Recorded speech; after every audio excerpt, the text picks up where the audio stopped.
స్వయంవరానికి వచ్చిన వారిలో అన్ని వయసుల వాళ్ళు ఉన్నారు.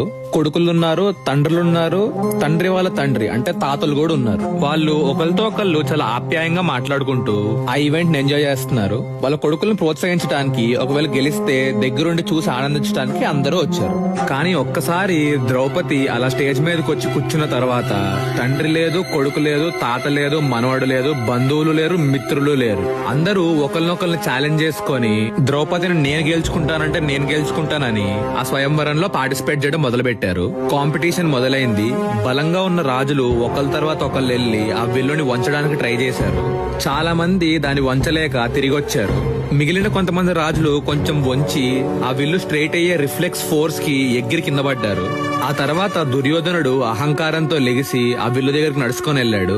ధనస్సునెత్తి దాన్ని ఆల్మోస్ట్ వంచి నారి కట్టబోతుంటే అది కొంచెం చేతిలో వంచి జారి ధనస్సు స్ట్రైట్ అవ్వబోయే ప్రాసెస్ లో ఆ రిఫ్లెక్స్ లో ఒక సైడ్ వెళ్లి అతనికి మొహం మీద ఒక చంప దెబ్బలాగా తగిలింది. దెబ్బకి దుర్యోధనుడు ఎగిరి కింద పడ్డాడు. అందరి ముందు దెబ్బ తగిలే తలకల్లా సిగ్గుతో తల వంచుకొని అక్కడి నుంచి వెళ్లిపోయాడు. ఆ తర్వాత కర్ణుడు చాలా కాన్ఫిడెంట్ గా లేచి స్టేజ్ మీదకి నడుచుకుంటూ వచ్చాడు. నేను ఈ ధనస్సుని వంచి నారి బిగించి ఈ ఛాలెంజ్ నేను గెలుస్తాను అని కాన్ఫిడెంట్ గా చెప్పి ధనస్సు దగ్గరికి వెళ్ళాడు. తన ధనస్సునెత్తి అందరికీ చూపించి దాన్ని వంచి నారి బిగించాడు. కర్ణుడు చేసింది చూసి అందరూ షాక్ అయ్యారు. ఆ తర్వాత కర్ణుడు ఆ ధనుసు పట్టుకొని ఒక ఈజ్ తో, ఒక స్వాగ్ తో ఒక ఆర్చర్ పొజిషన్ లో నుంచొని టార్గెట్ కి ఎయిమ్ చేసి దాని మీద ఫోకస్ చేస్తూ బాణం వదలబోయాడు. కరెక్ట్ గా అదే టైంకి ద్రౌపది లేచి ఇలా అంది, సూతకులంలో పుట్టిన వాడిని నేను పెళ్లి చేసుకోను అని అనింది. ఆ మాట విన్న కర్ణుడికి చాలా కోపం వచ్చింది.